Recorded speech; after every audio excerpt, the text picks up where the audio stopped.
Howdy, all you delicious people. I'm here today to review Blade the Series, Season 1, Episode 11. So, we're gonna kind of come to this almost at a close. So, really, we're almost done with the show. And I think actually this episode was actually better than a lot of the other stuff that they have put.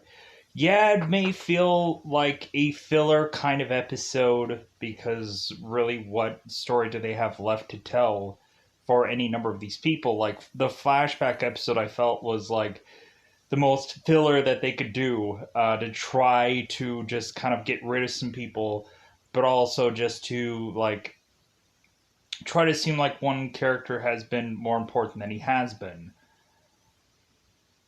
And that could be any number of flashbacks. But really, in this episode, it's a Blade heavy episode, which I'm like, finally. But it seems that Blade is just kind of going into having a unique story instead of any story that is going to start whittling down the numbers of the House of Chthon. It just seems like he's doing a filler kind of episode, but a filler episode that I kind of wished would have actually been in this show much earlier, or would have been an episode that was like, I wish this show was much more like this than how like it was kind of heavily focused on Blade fighting the House of Chthon members. They could have actually done that towards the tail end of this show, and the first thing they could have focused on was kind of Blade doing these like side vampire like quests, which eventually led up to the House of Chthon. But they just decided to just, no, we need to like Krista's story, and like I think they should have had Blade do a couple of side missions before bumping into Krista and having this whole House of Chthon story playing out. I think people would have been much more won over by that show if that was the approach instead of just doing this kind of at the tail end here. Uh, it kind of shows that they are like they're either running out of stuff to do to fill episode time or whatever. Hence why I think this only had the one season that it did have. But anyways, going in here, I enjoyed this episode. It kind of comes off as kind of like a Saw kind of like episode that kind of feels obvious, where we have this guy who is to have this teeth like mask on. It also kind of reminds me of like a Batwoman episode, where it kind of feels like very dark and kind of like goofy, and but I also probably enjoy this episode a lot more than any of the others. Uh, we really have a character that or a villain in this episode that I don't think is built that well. I think they just kind of like have to say that he has had some huge stretch of history where he has consistently tortured and kind of done like the Wild Bill uh, from like Silence of the Lambs kind of approach where he's like dancing with his corpses or something like that, where it's like some goofy thing to make this guy seem really very much insane. But they end up calling this character White Knight in this episode, and I'm like, okay, so this guy has just been around during certain time periods, hence why he's to be called the White Knight, but nothing about his costume is to really replicate that, with the exclusion of the white paint that is seemingly portrayed on this guy's costume to seem like it's almost skeleton-ish, but like it's like skeleton slash painted on trench coat. um it kind of feels like one of those like disturbing kind of villains that are to like make people go, ooh, this seems like a unique episode. But really, like, a lot of people could also say that this villain could, on the other hand of things, like, some people could be like, ooh, this seems like an interesting episode, but then also some people might say, like, man, this feels kind of cheap. Like, I can see both sides of the sword with this episode, where people are just like, yeah, this feels kind of like a cheap episode, where they're just coming up with some way to, like, kind of fill some gap of time. But I also like a real true like vampire versus vampire story here. That really it seems like this White Knight was actually like a real true matchup for Blade, and I thought that was fascinating. Um, but yeah, so teeing this episode up, so we have a man who is consistently getting delivered these women in these bathrooms at this specific bar. This guy is to grab these women from these bathrooms and go on to put them in his specific room with a bunch of TVs around that are either showcasing a recording of themselves going to have to go through some carnage or a previous recording of some girl from a previous thing that this guy had done. I don't want to see previous episode because that doesn't make any sense.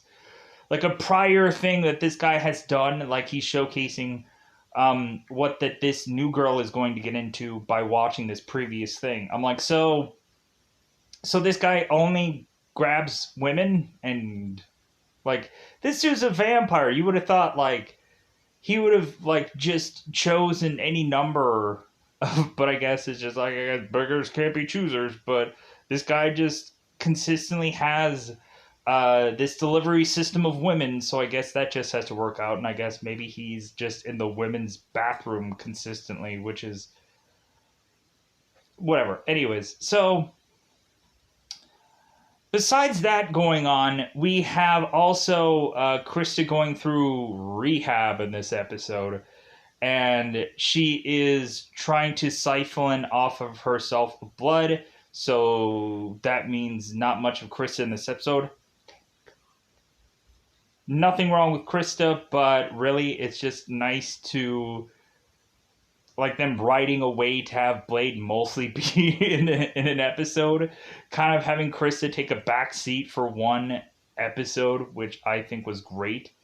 Because especially like there is this kind of give and take where this trade off of it is where they have like a Blade focus episode and then it's a Krista focus episode. Then it's Blade focus, Krista focus. And then eventually they go into these random episodes where they're just like, hey, let's do a Chase story or let's do a Marcus story. Because, like, we're kind of tired of whole Krista and Blade stuff. Maybe everyone else is too. So Chase has to have a story in this episode that means not a lick of anything. Because Chase is to talk with Charlotte in this episode about Charlotte like orchestrating that Chase wants to take down Marcus. Like that's the big old plan. And so Chase, after talking to Charlotte, Chase goes and squeals to Marcus, and then eventually you'll get the rest via spoilers. So yeah, but yeah, I think I've kind of teed most of this episode up cryptically. I liked this episode, but there's some side stuff going on here that I'm just like, it's hard to sell. But at least like the Blade stuff was technically, I guess, cool. Like they try to do some things with Shen to make him seem like he's like the private eye that all everybody goes to when like something's gonna bump in the night or like somebody's gone missing and somebody can't figure it out. All of a sudden, like Shen is now the private eye that everyone has to go to. The cop that's gonna give everybody rough justice to get answers because these people had nowhere else to turn but Shen. So with that said, I think it's about that coveted time to just go into spoilers about this episode. I've almost kind of like teed it up kind of pretty decently, so let's get into spoiler time. Spoiler time. It's about that time I get to spoil this show. So, more than likely, I might have to do back-to-back duty. And yes, I said duty. And probably cover episode 12 also in this same day to just wrap this series up because Like I feel like I've wrapped up most of my series, with the exclusion of the brand new ones like Superman and Lois or Loki right now.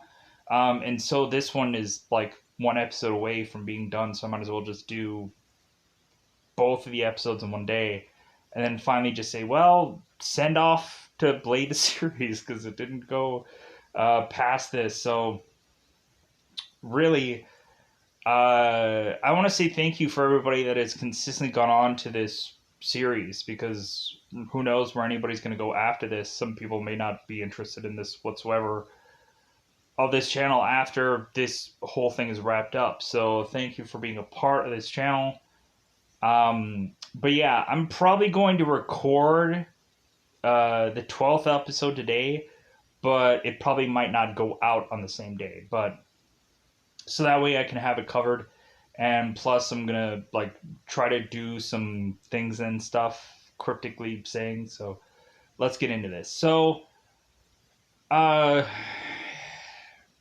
let's get into it. So, in the very beginning of this episode, we are to have a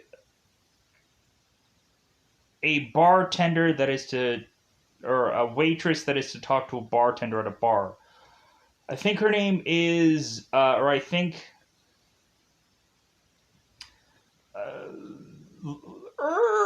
let's back up a little. Like I know this girl probably had, like I know she probably had a name somewhere, but I don't think it was ever actually said. But anyway, so this waitress is to talk to this bartender. Let's back it up that way so I can just kind of retcon and whatever what all I just said. So this waitress is talking to this bartender, and this bartender is mentioning like, hey, like maybe you should take a day off. Like maybe you should go to the zoo or something. And the waitress is like, well, like this is a zoo. Like she's bumping into people. Unfortunately, bumping into a guy named Zed. Zed is a consistent guy who seems to not pay up his tab, and you would think eventually they would just like kick this guy out, or basically have this guy say, okay, like you've rang up a pretty decent tab, like we're like you need to get out of here. So Zed is to come up to the bar and ask for a drink, but then also he is to see some lady who is waiting for his ep and breath of him talking to her. And so Zed sees a fine looking woman, so Zed is telling the bartender, it's like, hey, watch this. And like, yeah, I'll watch you paying for your tab. Like, that's what I'll watch. So Zed goes over to some random woman with these like kind of like God, what is it called? It's not dreadlocks, but it's kind of like her hair is uh her hair is like breaded or beaded or something. I think it starts with a B. Like her hair is just kind of like God, I don't remember what exactly the term is, but it doesn't matter. So Zed goes and pops a pill into this girl's drink, and it seems like everything is going smoothly. And so these two are to have a drink, and this same girl who is to have her French braided. There we go. French braided? Is that it? Probably not. So this girl who is to have her hair done in an interesting way,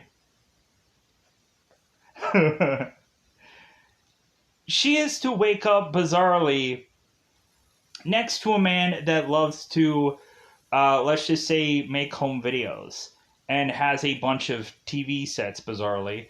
And so this guy, of course, is the White Knight, the villainous person. And so this guy is to show to us trench coat and bizarre looking, like, it looked like this guy's mask was done from, like, duct tape or something. It looks so cheap.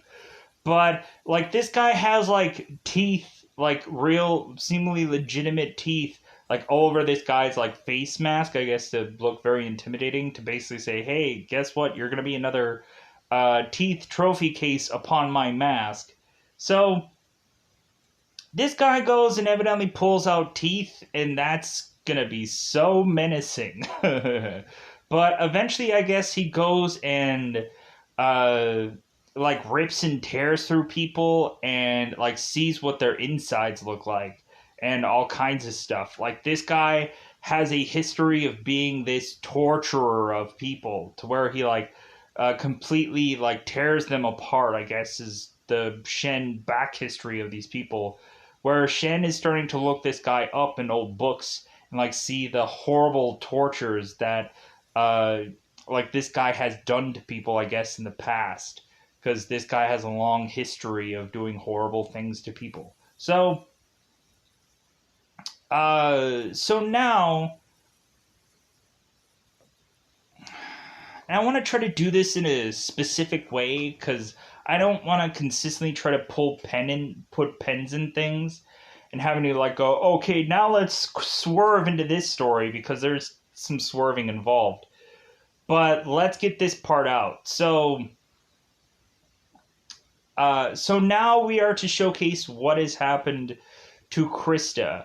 So Blade is to have grabbed Krista, I guess, after Marcus and her were bumping uglies.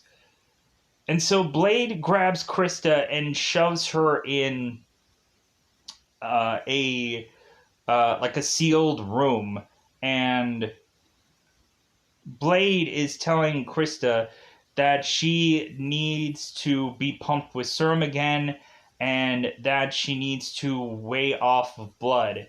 And so, like, they're not giving her any serum whatsoever. They're just, like, letting her just sit for a while and think about what she did. They're putting her in timeout, bizarrely, in some room that vampires have a difficulty getting out of. So, Krista is to say, oh no, I'm fine. Well, are you? Blade is to go and take a silver spike and stab into this blood pack and open it up. And Krista is just like a dog in heat. She's like, oh my god, I want some of that. And Blade shoots Krista in the chest with a serum so that way Krista can get some serum inside of her. And so Blade is just like, well, yeah, I'll see you later. Like, I'm going to lock you in here until you get a handle of yourself. And then I'm going to go and do my story. See you later, bye. So we just continue to see, like, shots of Krista, like, kind of getting her rehab. Like, whoa, the walls are spinning, and then there's sometimes where she's like talking to Shen, and Chris is like, let me out, and Shen is like, I can't. Because Blade told Shen, it's like, whatever she says, whatever she does, like, don't let her out. Like, she's not your friend right now. Like you're her meal kind of thing. Think of it that way. So, yeah, just don't let her out. So, so Shen is to eventually go off to continue story of what is the real true thing to go on here. And so Shen is to go to a movie theater with one of his friends. I think his name is maybe Daniel, but I'm not sure because I didn't go through complete IMDb of this. Because as you can see, I'm not consistently turning from names or altering whatever. I'm just going based off of what I heard through the episode, and that's it, because we're almost wrapping this up anyways. So, Shen is with a friend of his, maybe Daniel, maybe not. And so, Shen and Daniel, I'm assuming, are having this dialogue in this movie theater about Shen's sister and how she eventually went missing. And it seems like Shen is consistently going out and trying to help people and ba ba ba ba ba. And so eventually it seems that Shen is to be pitched that he's to go and help someone else out. And Shen is like, And so this woman, Bethany, during the movie is like, Shen, I need to come for you. Like, I need your help. And so Shen is like, after the movie bit, like, no, Shen is like, okay, fine, I'll go and help you out, Bethany, because I remember that you were from the show Mutant X, and you're kind of good looking, so I'll go and help you out. Yeah, the girl that plays Bethany in this episode was from the show Mutant X. So, like, she's from technically a Fox Marvel whatever show, and so she's on this one as like an episode kind of thing. Like, I remember her having like I don't remember what exactly power that she had. I think she was kind of similar to like a Jean Grey maybe power, because I know like in the Mutant X show uh like one girl had this like cheetah power, and uh I don't remember what the guy had. But yeah, like this Mutant X show actually was pretty good. It was a pretty decent show. I saw a numerous number of episodes of them, but like the only one I remember is the cheetah girl, where eventually her eyes turned like bright yellow when she transformed in this like cheetah powered girl. But I don't remember anybody else's powers, because how could I? It's been such a long time ago since I watched that. Maybe I'll eventually pop back into it, because I think Tubi has that entire show where you can see it right now. So maybe I'll look into it. So, uh, so Blade's a thing, right? So Shen is to talk to Bethany and just say like, oh, okay, it seems like your sister has been missing, and I'm going to look into that. Because what ended up happening is that the waitress that was going and having a dialogue with the bartender, mentioning about a like, yeah, this place is a zoo. Eventually, that waitress is to eventually decide to go into the bathroom one night, and she is to eventually go missing. And so the White Knight is to get her holds on, or his hands on this waitress, and this time around he's not going to instantly pull teeth out of this woman. No, like he's going to tell her kind of his lineage, kind of like how like Shen tried to do in this episode, like it's seeming like he was kind of like a Jack the Ripper kind of guy, where like every so often he would come out of the shadows and kill more people and then eventually leave. Whereas like like this guy is like kind of mentioning how like he was sent from God, he was the chosen one, and all this bizarre things, and he is to prove to this girl like how much of a chosen one that he is, and he goes and slices his hand open, and the wound heals and stops bleeding, like showcasing that he's the chosen one bizarrely. Why would he go out of his way to like what was the point of that? Like so like he has to go and slice his hand repetitiously. I guess it doesn't matter, but like what is that going to prove? Like this girl is all of a sudden going to start working for him. He's going to turn her and then work with him? No, that's not going to happen. I didn't think so. So, but like this White Knight guy is going all crazy and mentioning how he wants to see what her insides look like and how he's gonna like chop her up into little itty bitty pieces. So that way, I guess he has cornflakes in the morning. I don't know, but anyways, it's a joke. It's all a joke. So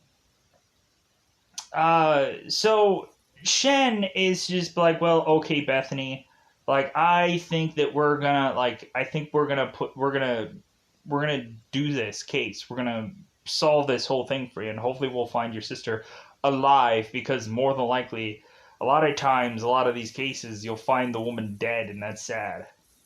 So don't expect anything. So Shen is going with Blade and letting him know about this White Knight guy. And Blade is just like, oh, okay, well, here's the thing. Like, we're kind of out of, like, women who could be technically fed to this guy, because Krista is just still, like, feeling the walls and just. I'm still in rehab.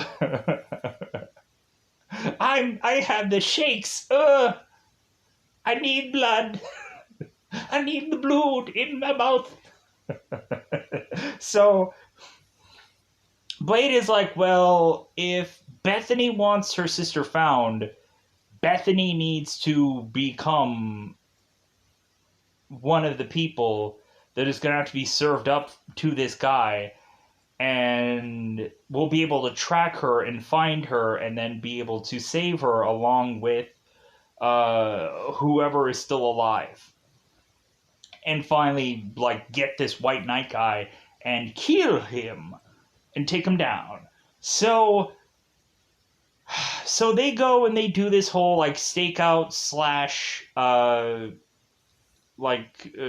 to get Bethany to win whoever the heck over to go find where this Keeler is. So Blade is outside the bar. Shen, bizarrely, I guess, can just easily get in and out of this bar, bizarrely, even though there's a line. Like, Shen is just consistently like, dude, I'm going to come in here just because, like, I want waffles. And then he, like, comes into the bar, even though it's a gigantic line. He doesn't care. He's a celebrity. He's on the Blade show.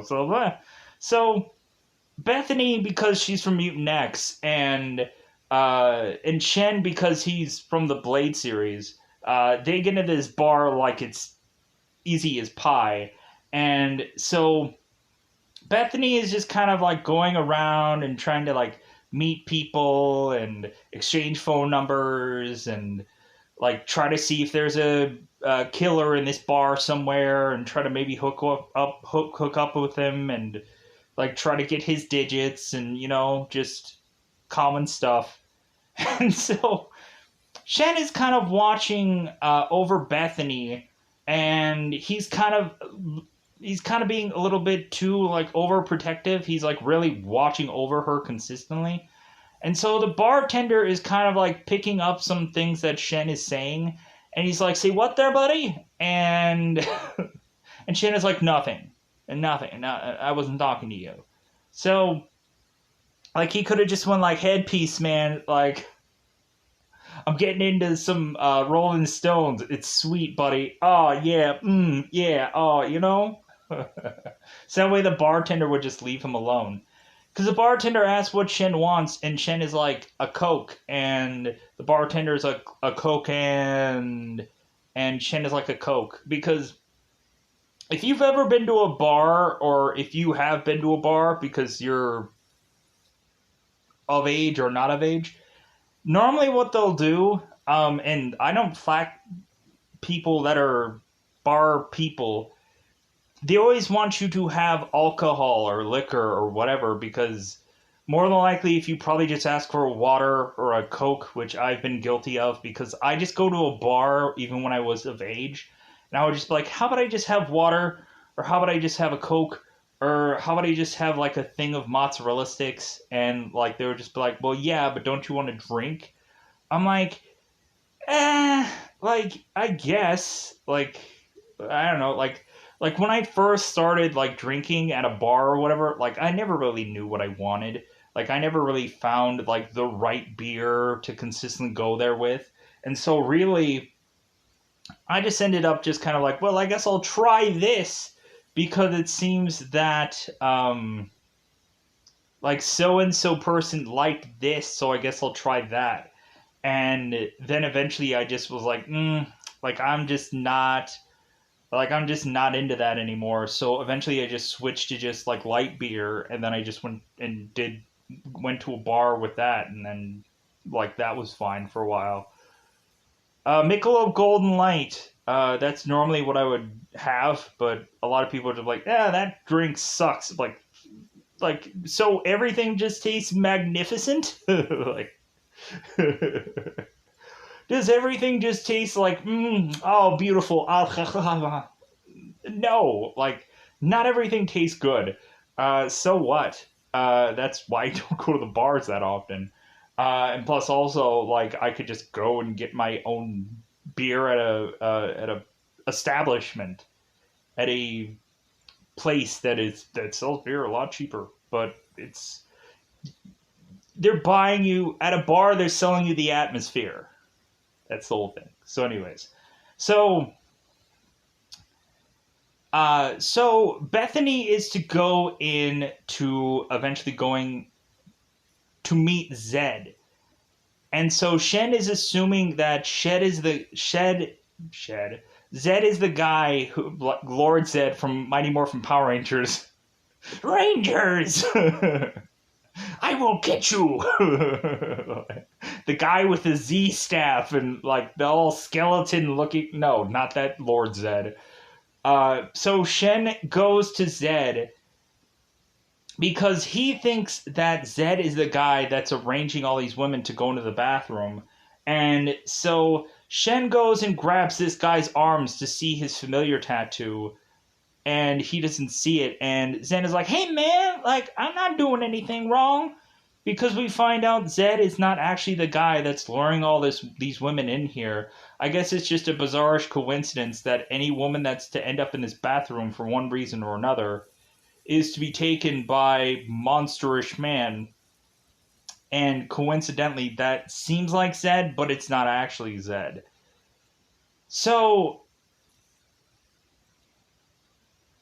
while Chen is dealing with Zed, eventually Bethany is to go into the bathroom and then to get taken.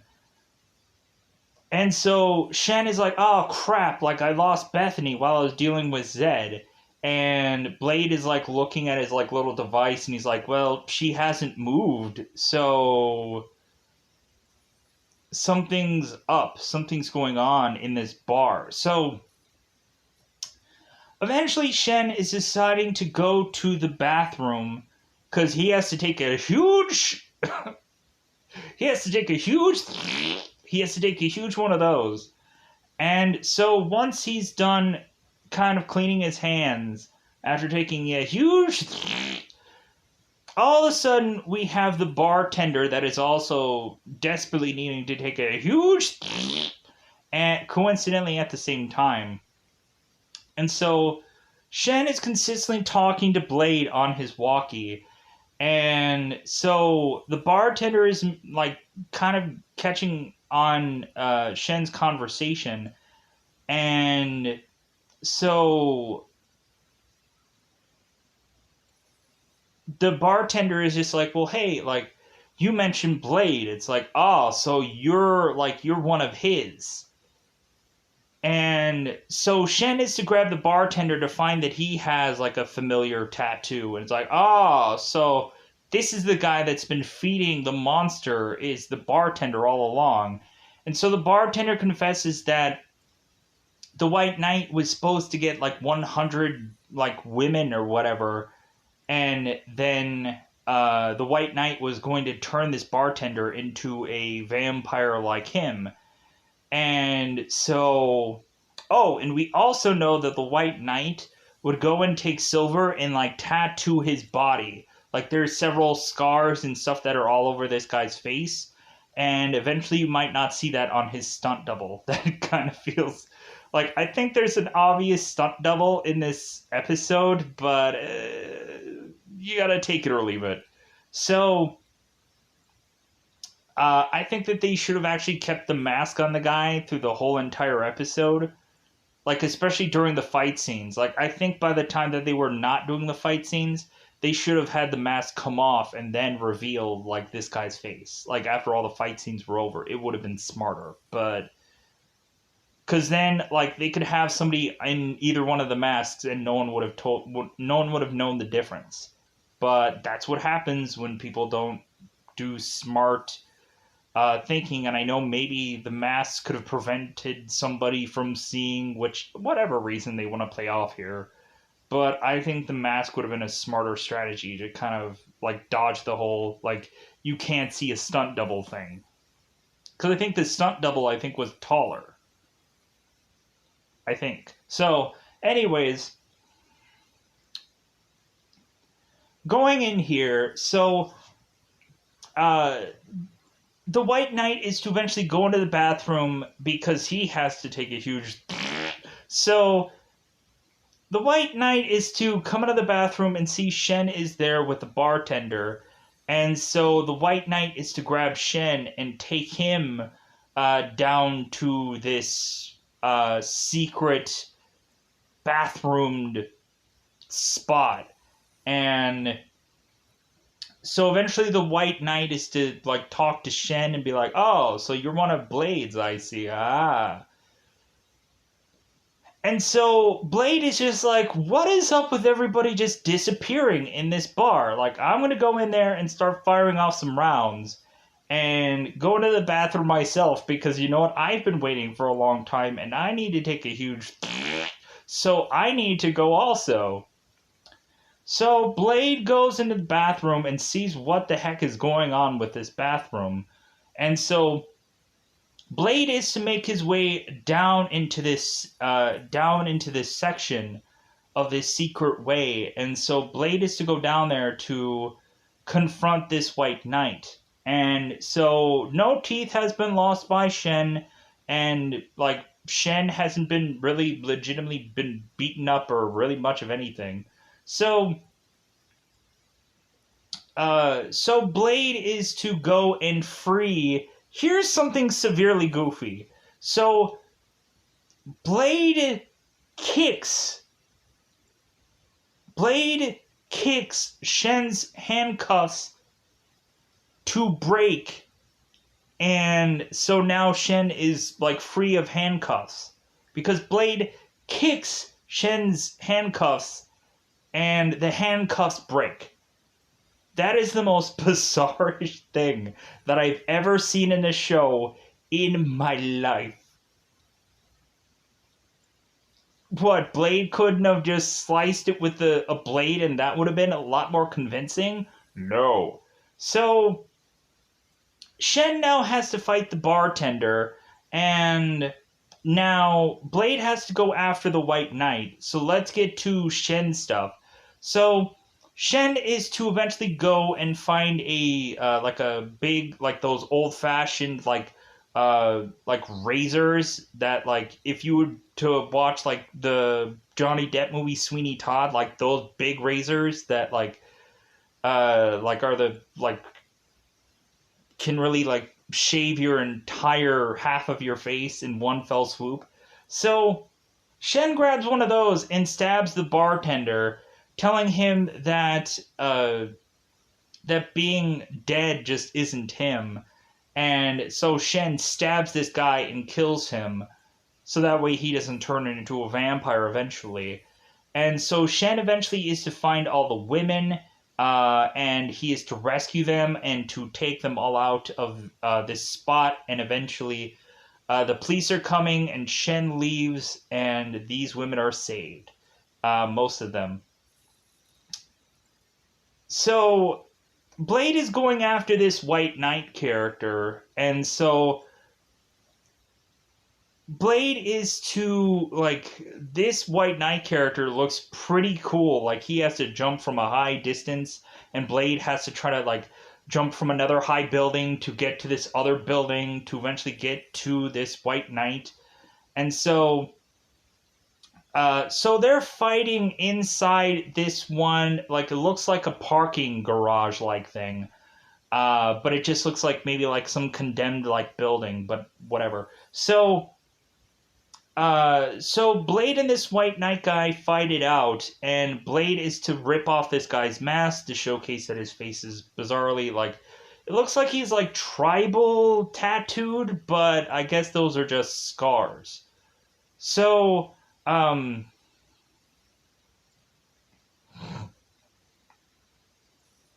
excuse me. So both of these guys are to fight this out, and so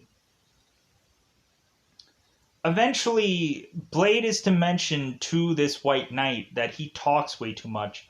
So Blade completely breaks this guy's jaw off. Like, completely just rips it off and tosses onto the ground. And then the dawn is coming on to being the day. And so Blade goes and chucks this White Knight out this window to sun confetti. And so all of a sudden, all the dust or the sulfur from this vampire is to just appear onto Blade's car, showcasing that this vampire is now dead from sunlight. So, let's get into the Chase stuff. So, really, like, I easily kind of finished up here.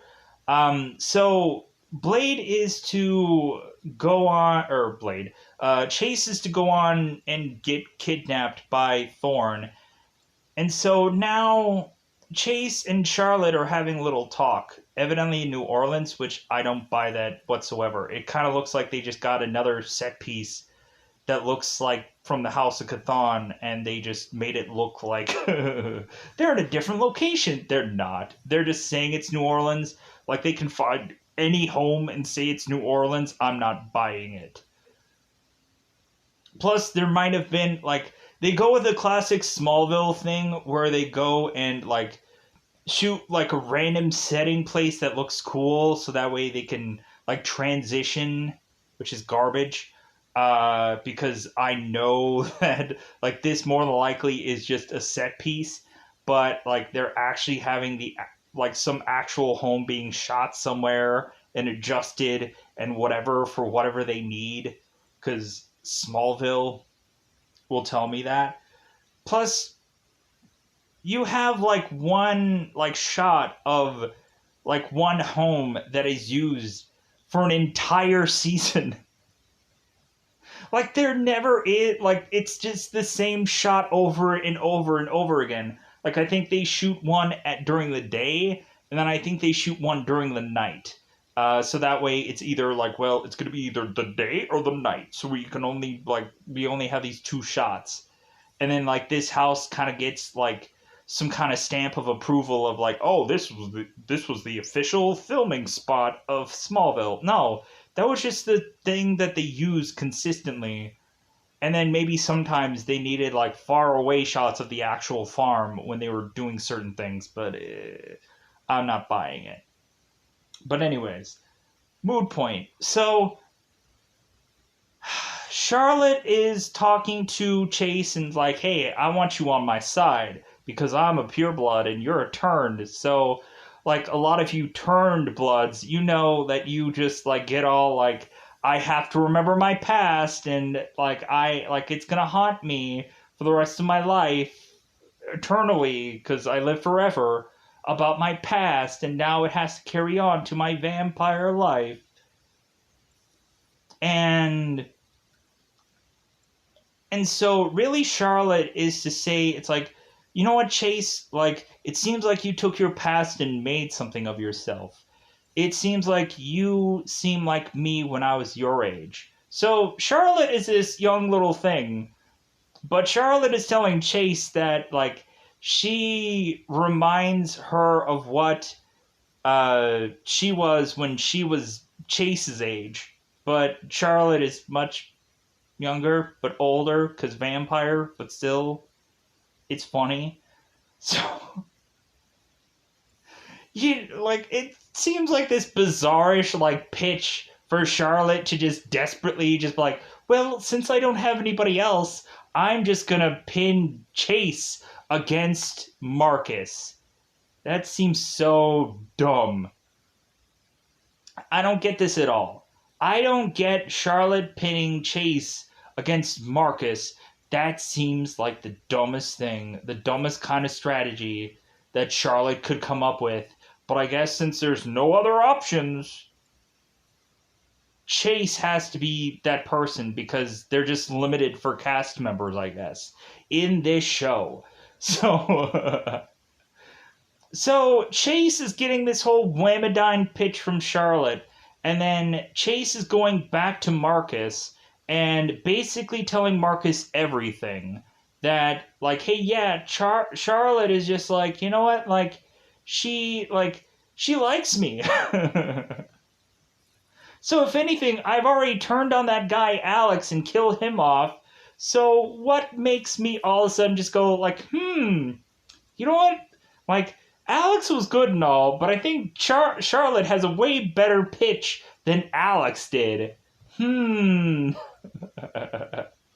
You know what? I think I'm on the side of Charlotte. You know what? I'm leaving Marcus. I'm going to go and kill him off.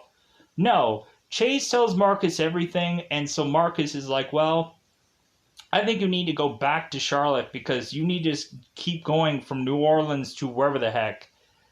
And, like, saying to this proposal and give her the blade knife as a present, mentioning that, like, it's going to be Marcus first and then Blade next. Which, yeah, right, sure, I'm sure that's how it's going to go down.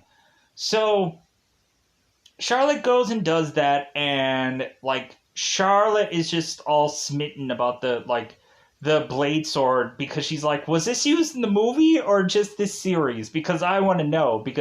And I also want an autograph from Sticky Finger or Sticky Guy. Like, Sticky Finger, like, is that the guy's actual name? Could I get an autograph, Blade? You know, because I want to sell this on eBay when I realize how like my acting life isn't exactly going the way I wanted it to. So, autograph? Could he autograph this so I can sell it on eBay later? To like say like a couple $100, a couple $1,000 probably. But anyways, so really that's I think a bulk of it. But let's get to the Krista stuff. So Krista is to just be like having like this like Teenage Mutant Ninja Turtles moment where Danny was in like the first Teenage Mutant Ninja Turtles movie, and he's having all those dreams about what he should do, like go with either the Splinter thing or the Shredder thing, where like Shredder is saying the outside world rejects you, and Splinter is saying, but you have nowhere to go to, Danny, and like Shredder saying, this is your family, and all fathers care for their sons, and so, like, Krista's having that moment also, where she's just remembering everything that anyone had ever said through a bulk of this season. And so, Krista is bashing through this door, fist in hand, like Bruce Wayne did in Justice League Doom, where he's taking his keys and he's like bashing through the coffin of his own, where he's like right next to his like mother, father. What? I'm in a coffin? Yeah, because Bane put him there. If you haven't seen Justice League Doom, you're giving yourself a great disservice. That is actually an amazing animated movie where Bruce Wayne is freaking punching through his own coffin, trying to get out of there, buried alive. Bruce Wayne, legitimately a great thing to see. Just, I'm gonna get out of my own coffin. So, anyways, you would have thought they would have made a much more better coffin for Bruce Wayne, to where he can't just punch his way out of it. That seemed kind of dumb to me. But, to each their own.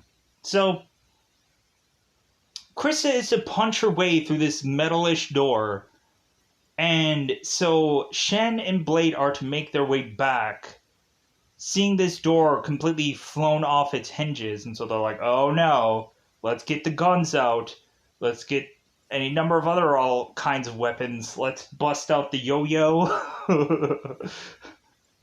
let's bust out the gizmo from Gremlins, let's bust that out just in case. So Shen and Blade go off to see and check in that room that Krista is still in the room. And so Krista is, I guess, cured of her bloodthirst. So they're like, oh, okay, so like she's gonna like come back on our side now, and like everything's okay until maybe the very last episode. So that's just the way this episode plays out, with Krista just saying, okay, I'm on your guys' side now. I understand what you guys were doing. Blah blah blah blah blah. Like. And Blade kind of breaks it down as like, well, yeah, you were an addict, and so now we had to treat you like an addict. I'm like, well, yeah, hence the rehab episode. So, yeah, so that's all this episode just kind of plays out to be. And so I'm going to get out of here because I spent way too much time reviewing it. Goodbye, everybody. Goodbye, everybody.